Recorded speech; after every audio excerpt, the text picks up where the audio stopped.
Sir చెప్పండి sir చెప్పండి sir sir చెప్పండి సార్ సార్ చెప్పండి సార్ మీరు ఇక్కడికి ఎందుకు వచ్చారు సార్ ఈ టైంలో చెప్పండి సార్ సార్ చెప్పండి సార్ సార్ ప్లీజ్ చెప్పండి సార్ సార్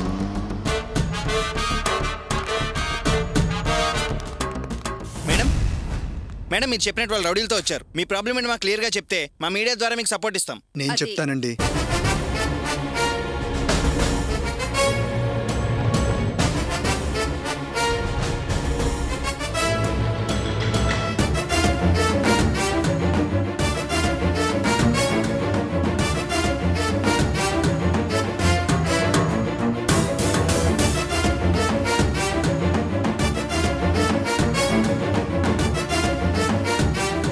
మా కోసం రిస్క్ తీసుకుని వీరే హెల్ప్ చేశారు. ఓకే మేడం మీరు అసలు భయపడాల్సిన పనే లేదు. మీ ఇద్దరిని విడదీయడం మీ నాన్న వల్ల అయ్యే పనే కాదు. ఆయనే కాదు దేవుడు కూడా విడదీయలేడు. మీడియా పవర్ ఏంటో మీ నాన్నకు తెలిసేలా చేస్తాం. థ్యాంక్స్ అండి.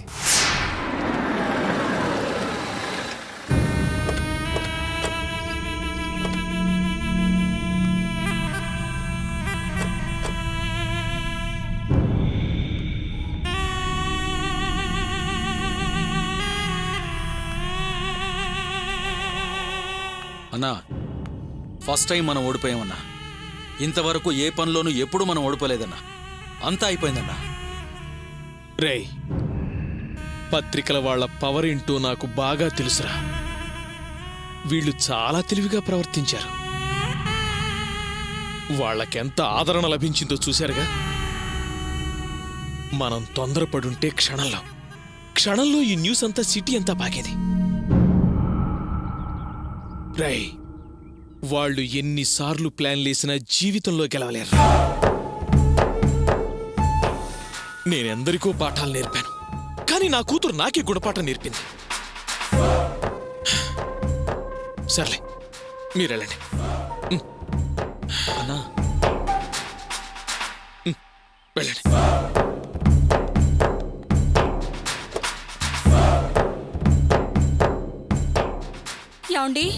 యాండి అమ్మాయిని వెతుక్కుంటూ అరకు వెళ్లారు. అమ్మాయి ఎక్కడండి?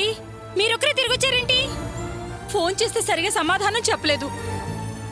ఏమైందండి? ఆవేశంలో దాన్ని ఏం చేయలేదు కదా? మీరు సైలెంట్గా ఉంటే నా మనసు కీడు శంకిస్తోందండి. నాకు భయంగా ఉంది. నిజం చెప్పండి, కొంపదీస్తాను చంపేశారా? నేను దాన్ని చంపలేదే. అదే నన్ను బ్రతికుండగా సమాధి చేసేసింది. ఇప్పుడు నేను ఆ సమాధి నుంచి లేచేస్తున్న శవాన్ని. అది నన్నే కాదే, నా ప్రాణం కంటే ఎక్కువగా చూసుకుంటున్న పరువు ప్రతిష్టను కూడా తప్పేసింది. ఇదిగో అసలు మనకు కూతురున్న సంగతే మర్చిపో.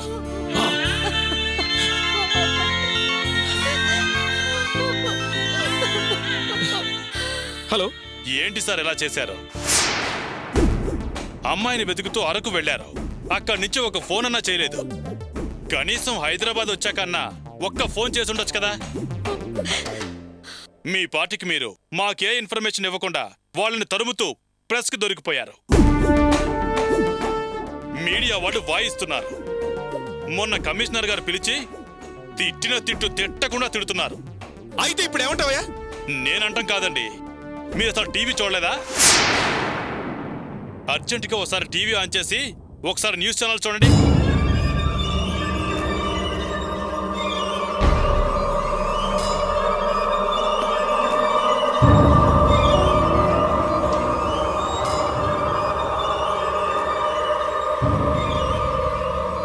మా నాన్న పేరు మాధవరావు. ఆయనకు భయపడే మేము వెళ్ళిపోయి పెళ్లి చేసుకున్నాం. ఆయనకి ప్రేమంటే పడదు. ఎందరో ప్రేమికుల్ని విడదీశారు. ప్రేమికులను విడదీయడానికి ఆయన ఏమైనా చేస్తారు. ఇప్పుడు కూడా మా అన్నయ్యని కొట్టించి మా కుటుంబాన్ని టార్చర్ పెడుతున్నారు. మా అన్నయ్యని లాకప్లో పెట్టించి ప్రాణం పోయేలా కొట్టించారు. ప్రస్తుతానికి ఆయన ఇప్పుడు హాస్పిటల్లో ఉన్నాడు. ఇలాంటి పరిస్థితుల్లో మేము పోలీస్ స్టేషన్కి వెళ్తే మాకు సెక్యూరిటీ ఉండదు. అందుకే మీ దగ్గరకు వచ్చాం. ఇప్పుడు కూడా వాళ్ళ నాన్న దగ్గర తప్పించుకొని వచ్చాం. మమ్మల్ని ఫాలో అవుతూ చేసి చేస్తూ బయట వెయిట్ చేస్తున్నాడు. సార్ ప్లీజ్ సార్ చెప్పండి. ఇదిగో చూడండి, ఏమైనా సార్? మీ ప్రశ్నలకు నేను సమాధానం చెప్పాల్సిన అవసరం నాకు లేదు. సార్ చెప్పండి సార్. ఏయ్, బండి తీయరా. సార్ ప్లీజ్ సార్ చెప్పండి. ఏయ్, సార్ బైక్ చెప్పండి సార్. ఏయ్, వెళ్ళండి. వదలండి. సార్ సార్ చెప్పండి సార్. పోనీరా. సార్ చెప్పండి సార్.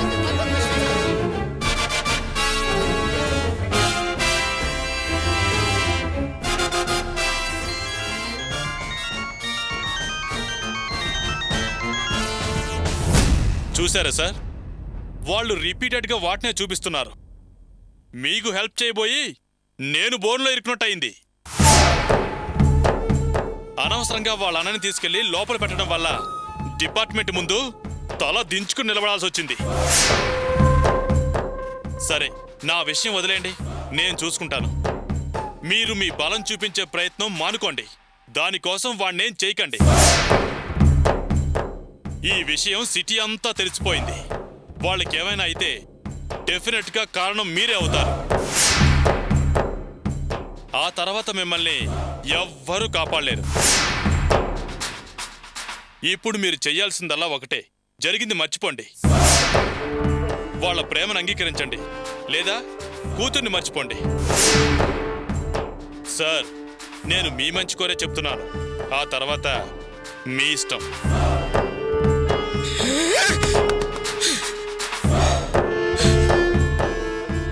ఏమండి, ఏమిటండి టీవీలో ఏదేదో చెప్తున్నారు? అయిపోయింది, అంతా అయిపోయింది.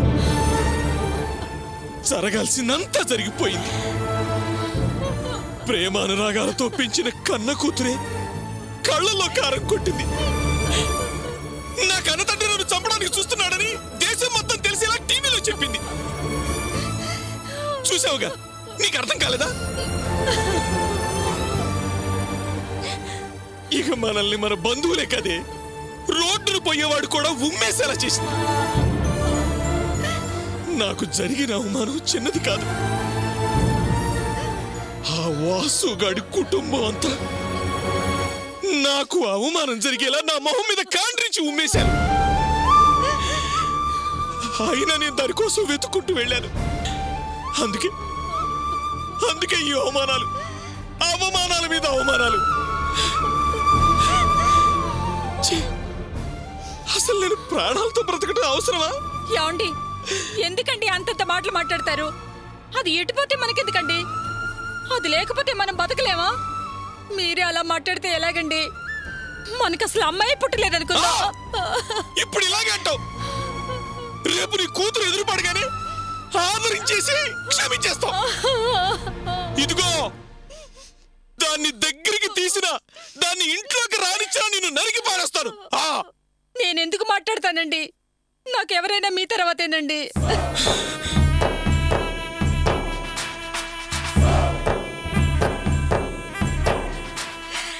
చూడు, ఇక మీదట దానికి సంబంధించిన ఏ వస్తువు నా ఇంట్లో ఉండటానికి వీల్లేదు.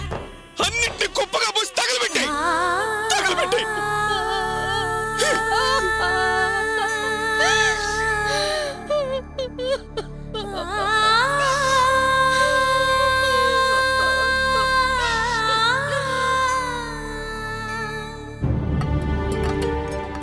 ఏంటమ్మా రాణి, ఇవాళ పనులన్నీ నువ్వు ఒక్కదానివే చేస్తున్నావు? అవతల హాస్పిటల్కి వెళ్ళే టైం అయింది. మీ అమ్మ ఎక్కడే? అమ్మ చింతామణి పిన్నితో కలిసి జాతకం చూపించడానికి వెళ్ళింది నాన్న. సరిపోయింది. ఈ అపూర్వ సోదరీమణులు ఇద్దరు కలిసి జాతకాలు జ్యోతిష్కాలు అంటూ వెళితే ఇవాళ ప్రపంచంలో ఎక్కడో ప్రళయమే. ఈ కొంపలో ఏం జరగబోతోందో ఏమిటో. ఏమున్నాయి తినటానికి?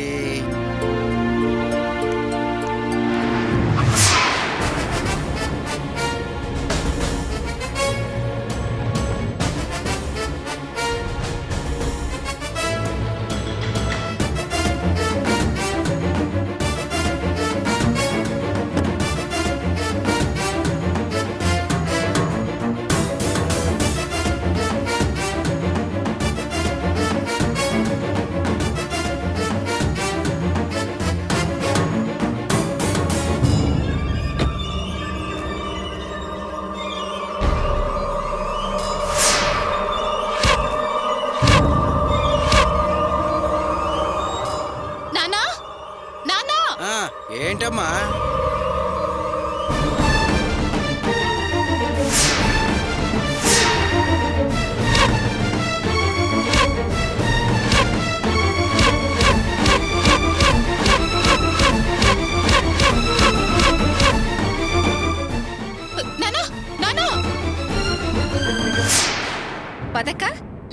రండారా. రెండమ్మా.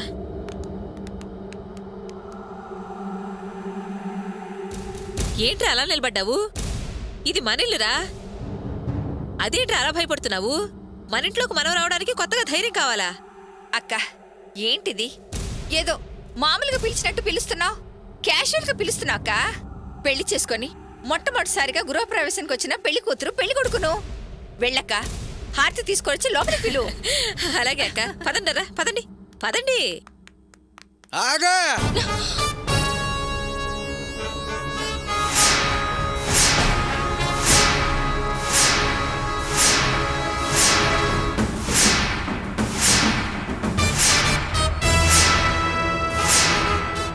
అడుగు ముందుకేస్తే చంపి పారేస్తా. నానా చంపి పారేస్తా. ఏయ్, అడ్రస్సు. ఏయ్, ఎంత ధైర్యం ఉంటే ఈ ఇంటి గుమ్మ ముందు నిలబడతావురా నిన్ను?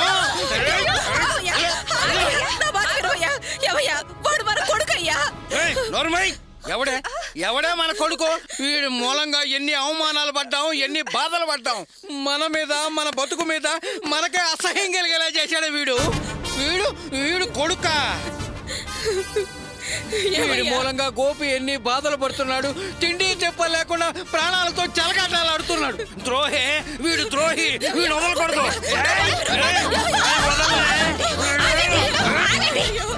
ఏంటండి మీరు చేస్తుంది?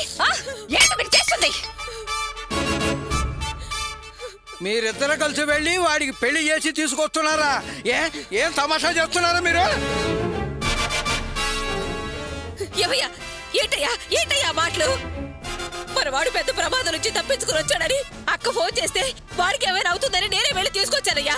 అది తప్ప? ఇదిగో చూడు, కాసేపు ఆవేశం తగ్గించుకొని నేను చెప్పేది కాస్త ప్రశాంతంగా నిదానంగా ఆలోచించవయ్యా. పారిపోయిన వాడు అలాగే పారిపోవాలా? ఎక్కడికని వెళ్తాడు? వీడు మన బిడ్డయ్యా. ఇక్కడ కాక ఇంకెక్కడికి వెళ్తాడు? మన వదిలి ఎక్కడికి వెళ్తాడయ్యా చెప్పు. ఏమిటే ఆవేశం తగ్గించు, ఆలోచించు అని నాకు నచ్చ చెప్పాలని చూస్తున్నావు? వీడు చేసిన పనికి ఎక్కడ కనబడితే అక్కడ నరికి పోగులు పెట్టాల్సింది పోయి వీడిని వెనకేసుకొస్తావా? ఏంటయ్యా, నిన్నటి దాకా వీడు ప్రేమకు మద్దతు తెలిపినడివి ఇప్పుడేంటయ్యా వీళ్ళని నరుకుతారు, చంపుతారు అంటున్నావు? చేశానే, సపోర్ట్ చేశాను. కానీ ఎప్పుడు చేశాను? నేను వీడు ఆ అమ్మాయిని మర్చిపోయానని చెప్పి మన మోసం చేశాడు చూడు, అప్పుడు అన్నాను. ఆ టైంలో అన్నాను. ఎందుకన్నాను? ఒక అమ్మాయి మనసులో ఆశలు రేపకురా, అది తప్పు అన్నాను. వాడు అలా మనల్ని ఏమార్చకుండా రోషంగా, పౌరుషంగా వాళ్ళ నాన్న దగ్గరికి వెళ్ళి చెప్పి మరి ఆ అమ్మాయిని తీసుకొచ్చి ఉంటే నా ప్రాణాలు అడ్డు వేసైనా సరే వాళ్ళ పెళ్లి చేసి వాళ్ళిద్దరిని ఒకటి చేసి ఉండేవాడిని. కానీ వీడు అలా చేయలేదే. పిరికి వాళ్ళ మోసకారిలా పారిపోయి మనల్ని అవమానపరిచాడు. ఇటువంటి వాడికి నువ్వు హారతలు ఇచ్చి ఇంట్లోకి ఆహ్వానించేది? ఎక్కడికి రా నువ్వు వచ్చేది? రాయ్, ఇంట్లోంచి పారిపోయిన విధవులకి ఇంట్లో స్థానం లేదు. పో, వీడు ఎక్కడ నాశనం అయిపోయినా నాకు అనవసరం. వీడు నా కళ్ళ ముందు కనబడితే నేను ఏం చేస్తానో నాకు తెలీదు. పొమ్మను, అవతల పొమ్మను.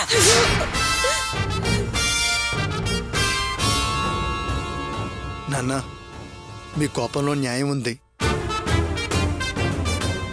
కానీ నేను ఎలాంటి పరిస్థితులు అలా చేయాల్సి వచ్చిందో దయచేసి అర్థం చేసుకోండి నాన్న. నేను చెప్పేది వినండి. ఏంట్రా నువ్వు చెప్పేది మేము విని అర్థం చేసుకునేది? నీ మూలంగా మేము ఎన్ని అవస్థలు పడ్డాము. నీ మూలంగా గోపి ఎన్ని బాధలు పడుతూ, ఎన్ని దెబ్బలు తింటూ రక్తం మడుగులో ఉన్నాడో మీకు తెలుసా? తెలిసింది నాన్న. మిమ్మల్ని అందరినీ నమ్మించి మోసం చేయడం తప్పే. కానీ నా గురించి కూడా కాస్త ఆలోచించండి. మీరన్నట్టు నేను వెళ్ళి రేవతి వాళ్ళ నాన్న దగ్గరంటే వాళ్ళ నాన్న తనని బయటికి పంపించేవాడు కాదు, నన్ను బ్రతకనిచ్చేవాడు కాదు. ఎలాగోలా రేవతికి పెళ్లి చేసి ఇతర దేశాలకు పంపించేసేవాడు నాన్న. జీవితాంతం నన్నే తలుచుకుంటూ తను జీవోత్సవంగా బాధపడుతూ బ్రతికేది నాన్న. మీరు ఆశపడేటట్టు మేము కలిసి బ్రతకాలంటే, మా ప్రేమ గెలవాలంటే, మా పెళ్లి జరగాలంటే మేము విడిపోయేటట్టు నటిస్తేనే కానీ కుదిరేటట్లేదు. అందుకే అలా నాటకం ఆడవలసి వచ్చింది. అంతేగాని మేము అలా ప్రవర్తించడానికి మరో కారణం ఏమీ లేదు.